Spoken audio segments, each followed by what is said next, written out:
En esta unidad o en este tema, el tema séptimo, vamos a abordar la interpersonalidad en el amor. Y bueno, nos puede servir como telón de fondo lo que comentábamos en la unidad anterior, en el tema anterior, de la igualdad, la desigualdad y la diferencia, ¿no? Acabamos el tema anterior con una breve referencia a Butler como aquel personaje del siglo XX que propuso la deconstrucción no solamente del género, sino también del sexo, ¿no? Como un dato irrelevante, ¿no? Bueno, pues toda esa teoría de Butler es la que luego ha estado animando poquito a poco la cultura occidental relativa a la familia, relativa al matrimonio, ¿no? Y por eso ahora, por ejemplo, tenemos en las leyes españolas pues que ya no se quiere hablar de padre y madre, ¿no? Sino que se habla de progenitor A, progenitor B. ¿Por qué? Porque padre y madre todavía son términos que nos llevan a una consideración natural de la sexualidad, ¿no? Y es algo que para ella pues tiene que ser superado, ¿no?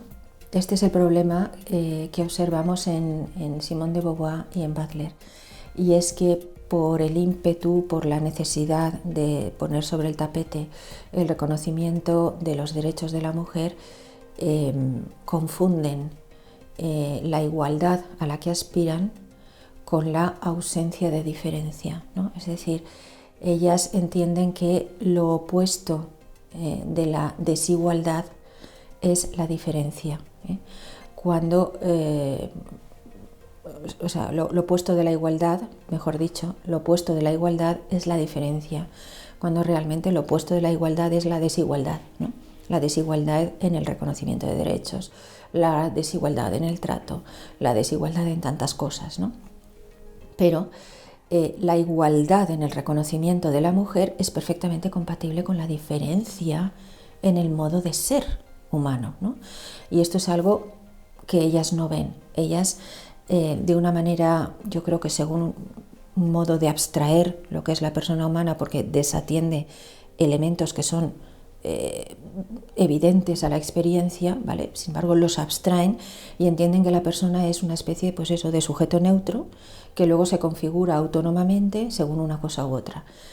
Pero la experiencia no nos dice esto, ¿no? Es la evidencia del encontrarte con una persona no te dice eso, sino te dice que su cuerpo ya está hablando de una determinada manera de ser, de la cual tú puedes hacer una abstracción y no considerar, pero es una abstracción, ¿de acuerdo? Hay que ser conscientes de que es una abstracción y por tanto es un elemento ideológico el ver a una persona como algo neutro, en la que la sexualidad no forma parte de su identidad, ¿no? Yo creo que la experiencia no dice esto, ¿no?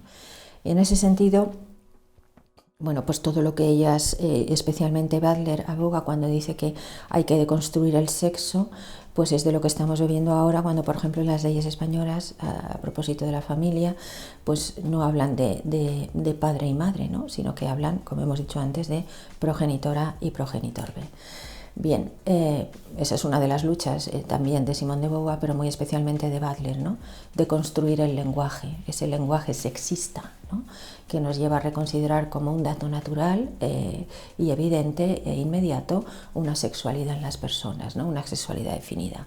Dice eso, hay que superarlo y por tanto hay que borrar palabras como varón, mujer, como hijo, hija, y por eso ahora observamos a muchos políticos hablar de hije, ¿no? O persone, ¿no? Es decir, bueno, son cosas que en el fondo obedecen a una ideología, porque es que el dato experiencial evidente no es ese. Bueno, entonces el tema que nos ocupa ahora intenta reconducir, digamos, el extremismo de las posiciones que quieren deconstruir tanto el género a toda costa como el sexo, ¿de acuerdo? Es el tema de la interpersonalidad y la interpersonalidad en el amor. Este es un tema fundamental en toda la teología del cuerpo de Juan Pablo II, ¿no? Y es un tema fundamental en todo el mensaje evangélico, de una manera más o menos inmediata, ¿no? Pero está ahí. Aparece ya en el Génesis y se continúa en el mensaje de Cristo, ¿no? Cuando habla del matrimonio, ¿no? Cuando habla de que el hombre no se separará de su mujer, lo que Dios ha unido no lo separe el hombre, ¿no? Bien, ¿Qué es esto de la interpersonalidad en el amor? La interpersonalidad del amor nos habla de una constitución humana en sentido dual según varón-mujer, que es así no simplemente para la perpetuación de la especie, como pensaba Aristóteles, ¿no? Sino que responde a una tarea ética, responde a una tarea moral, responde a una tarea de personificación del ser humano varón y ser humano mujer. De manera que el encuentro entre varón-mujer no es sencillamente un encuentro sexual biológico, sino que es una tarea ética de construcción de un nosotros en el que se genera un bien común que nos hace más personas, mejores personas. ¿Por qué? Porque nos hace más imágenes de Dios, más semejantes a Dios, que es la vocación originaria con la que el ser humano ha sido creada. El ser humano ha sido creado desde una llamada al amor. Dios crea por amor y para que aquel a quien crea con libertad le conozca y aprenda a amarle. ¿Por qué? No por narcisismo, sino porque la constitución del ser humano responde a esa plenitud. Al ser humano le ha sido prometida esa plenitud de poder convivir con Dios en el amor en el que Dios le ha creado. Y por tanto, el amor a Dios no es un amor, o la llamada a amar a Dios no es una llamada narcisista por parte de Dios, sino que es una llamada de absoluta entrega de la intimidad de Dios al hombre para que éste sea feliz, para que éste encuentre su plenitud. Es por puro amor al hombre que Dios quiere ser amado, ¿de acuerdo? Y en este sentido, la constitución varón-mujer responde a esa vocación al amor. De manera que el sentido último de la complementariedad sexual varón-mujer no está simplemente en la posibilidad de engendrar. Eso también está en los animales.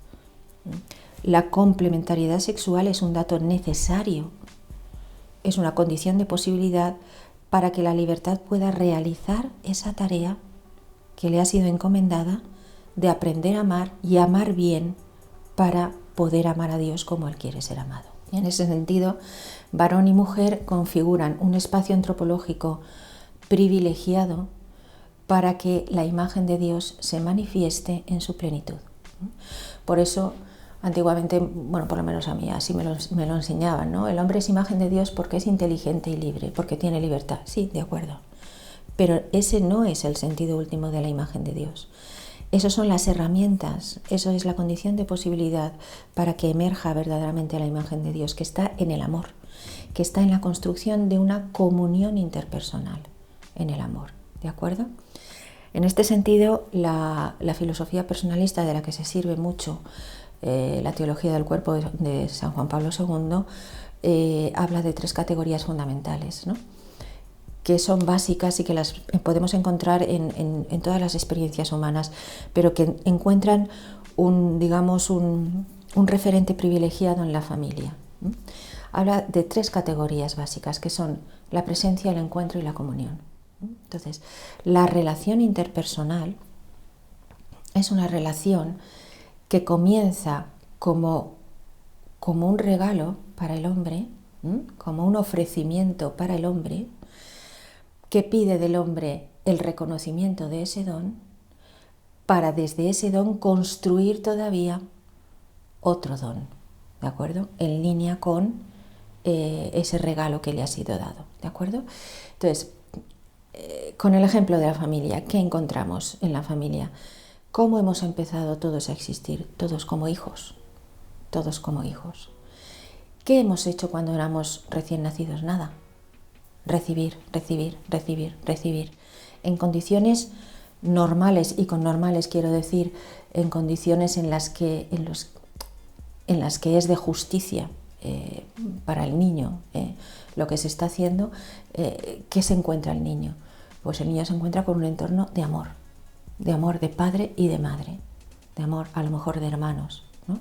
Se encuentra en un entorno en el que solamente recibe y él todavía no pone nada de su parte. ¿Por qué? Porque todavía no está en condiciones de responder, ¿de acuerdo? Pero él percibe todo ese don, ¿de acuerdo? La presencia. Los padres, los hermanos, el entorno familiar son una presencia para ese niño recién nacido. Una presencia que le antecede, una presencia que le cuida, que promociona su bien y que le va llevando de la mano hasta el momento en el que el niño pueda reconocer con libertad ese don que ha sido dado a él para poder agradecerlo, en libertad. Bueno, el niño va creciendo y llega un momento que tiene uso de razón, se despierta la consciencia. ¿Cómo se despierta la consciencia? En un entorno humano, en un entorno de presencia, en un entorno de relación interpersonal en el que a mí se me ha dado todo un cuidado, toda una promoción, todo un amor, ¿no? Es decir, la conciencia humana no despierta en el vacío, no es una conciencia pura, como decía Descartes, no es una razón pura, como decía Kant, sino que la consciencia humana es una consciencia que emerge en un entorno de interpersonalidad, que mira a un tú. Eso se ve en los niños, en la psicología evolutiva. Los niños empiezan a referirse a ellos mismos como en tercera persona, porque es como los padres se refieren a él, ¿no? El niño quiere agua, no dice quiero agua, luego dice quiero. Primero dice quiere, ¿no? Es decir, la consciencia es una consciencia que remite a otros, siempre. ¿Y esos otros cómo están ahí? ¿De modo neutro? No, de un modo activo que generan un contexto de amor. ¿Qué pide el contexto de amor de modo natural? Un reconocimiento. ¿Quién no quiere ser amado? Nadie. Nadie. Por tanto, responde perfectamente a lo que somos. Somos criaturas para ser amados y para amar. En el momento en el que la conciencia despierta, aparece el momento de la libertad y la responsabilidad. Cuando el niño es consciente de lo que se le ha dado, siente la posibilidad de responder con amor o rechazar lo que se le ha dado. Y siente que es capaz de ambas cosas. Siente que es libre para construirse personalmente frente a lo que ha sido dado. En lógica normal, en lógica de la naturaleza humana, porque quien ama procura bienes y quien recibe bienes sabe que es amado, el niño reconoce la necesidad de dar gracias y aprende a dar gracias. La filosofía personalista dice, un niño que no ha aprendido a dar gracias tiene muy difícil luego poder amar. Es importantísimo ser agradecido con la existencia y con aquellos que nos han procurado la existencia, porque eso es una escuela de amor para aprender luego a amar en otro nivel, ¿no? Entonces, en el encuentro se despierta la conciencia, la responsabilidad y la persona se ve en la situación de decir, quiero seguir construyendo comunión o me desmarco. Entonces, en el momento en que decide construir comunión, empieza a articular todas sus acciones en función de ese bien común y se genera la familia. Ya se había generado, pero él genera familia también. En el momento en que esa familia, él tiene ya suficiente madurez como para poder, digamos, formar otro núcleo familiar, es cuando viene el momento de la esponsalidad y el momento de la paternidad.